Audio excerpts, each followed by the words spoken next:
just start by telling us what interested you about fracking, why you decided to, and I guess elaborate on your experience? Well, I've always been interested in energy collection. My father was an architect and engineer, and he built a building in Rochester, New York in 1961, 62.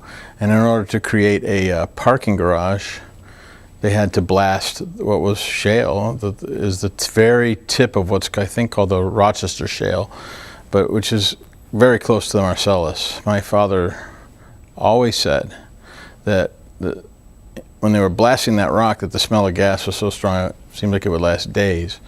And later he became a board member on a local utility, and people there talked endlessly about the potential of the Marcellus Shale through the 90s and on in.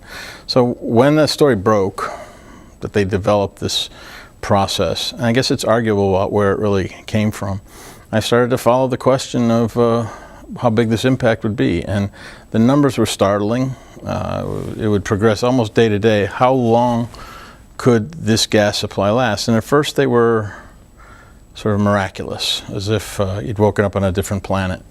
And of course there's an advertising campaign about clean, safe gas, and I hadn't studied it very closely to then, so initially I thought, oh, it's a miracle, and I immediately began hearing these problems. Years pass, in whatever this little movie is that I'm creating, years pass, and I started to hear two things. One was a consistent pattern of reevaluation of the amount of harvestable natural gas. The number was still miraculous, but initially I think it was 125 years. I still probably have in my files a pretty big one from the Pennsylvania DEP, and DEP, I'm not certain.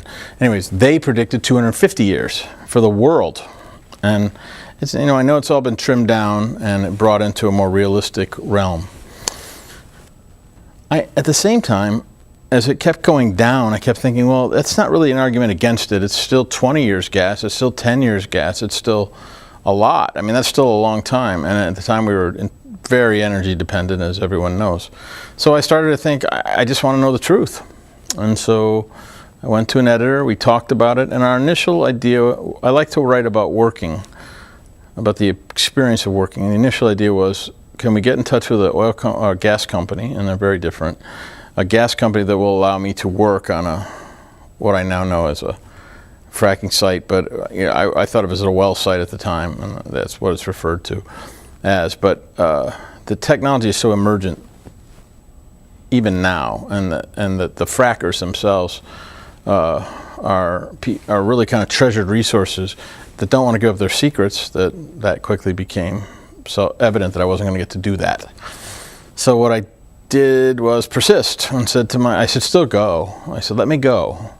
And I'll live in a cheap hotel in Binghamton or New York or Montrose, Pennsylvania, and I'll try to talk to people at night and in the day, and maybe I can get a handle on both sides. And so 30 days on the Montrose, and that's what I was calling it for a long time. And eventually I began to report to my editor every day, and we developed an approach that we carried out, which was me trying to move from day to day from former well sites to current well sites to places that were working to ban fracking, to places where the shale was relatively close to the earth, like to the surface of the earth, like Herkimer, where the wells are looked on as kind of models. And I went to see historic sites like the first oil well, which is in Pennsylvania.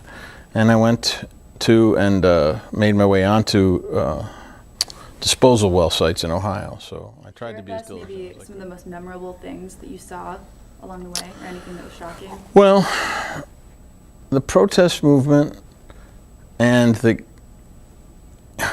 gas industry kind of exist at both ends of the communication scale. Protest movements, the people who are protesting are people who have either suffered through sort of mangled efforts at collection or mangled efforts of disposal of fracking fluid, which is truly something I wanted to see and managed to finally. And it's really just water with a lot of sentiment in it, but I don't mean that's all that it is, but it wasn't a particularly thrilling sight. And the protesters were willing to paint their roofs orange and put, kind of gigantic fuck yous on the roof, so that anybody flying over or driving by knows how angry they are. So I would say the most shocking thing I saw on one side was that. The other thing I saw was a protest movement that was sponsored by Mark Ruffalo, where they bussed in protesters from New York to talk about get off of our shale. And I interviewed probably 40 people, and that was 2 or 3 busloads of people. I found that kind of shocking. Now, the stuff that everybody wants to hear about is fracking itself. I visited 3 capped wells, which I wasn't allowed to do on my own, by following pipelines in across a couple of really just small river basins. And I would follow them in, and I had Google Maps, and I went all the way to those sites. Those sites looked to me, those sites have been capped and are reserved for future collection. There are no fences. There were disposal wells, it seemed to me, to have been drilled. It seems to me that they were there to dump water into, but I can't say. I saw, otherwise, what shocked me was just the sheer organizational genius of a fracking site run by Halliburton, where whenever you arrive there, someone's cooking something delicious. So that I was there, I saw barbecue, I saw pigs, I saw basically all variations of barbecue, I suppose. So that the smell in the air was always good. You're always hungry. Corn roasting and things, and they were, every site I went to, this would be probably 6 out of 7 sites, had someone there cooking. So I always thought, that's so nice, they give people food, but I realized later, that they do that so that ultimately you're not aware of any smell. I saw methane burns, but that's highly debatable whether methane collection, the methane that's broken out by fracking is one of the major concerns. And the industry wants to burn it because collecting it, it has very little marketable value. Burning it, of course, produces more greenhouse gases, and these guys are, the most amazing thing I saw of all was they deny.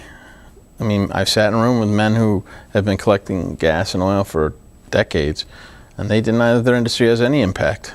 It's like being talking to a creationist and an evolutionary scientist, and on one end and the other. And often charisma was what they used to try to win me over.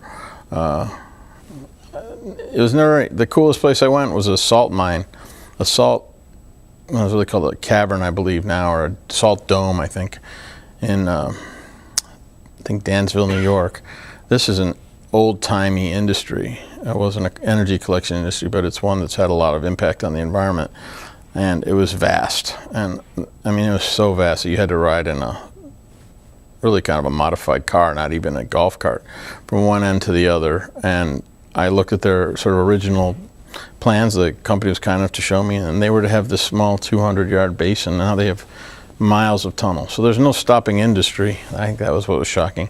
And there's no end to outrage. I found that shocking too.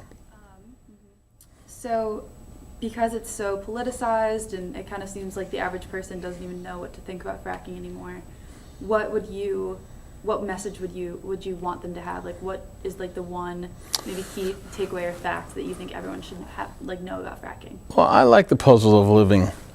I like it enough to think that you can go to college and study many things and come up with a few answers. I think it can be studied, and I think you have to, I think you have to be brave in what you accept and what you reject, and not just rely on the emotions of it. I went in thinking these guys were dumping toxic chemicals into the earth. You can use that sentence to describe fracking.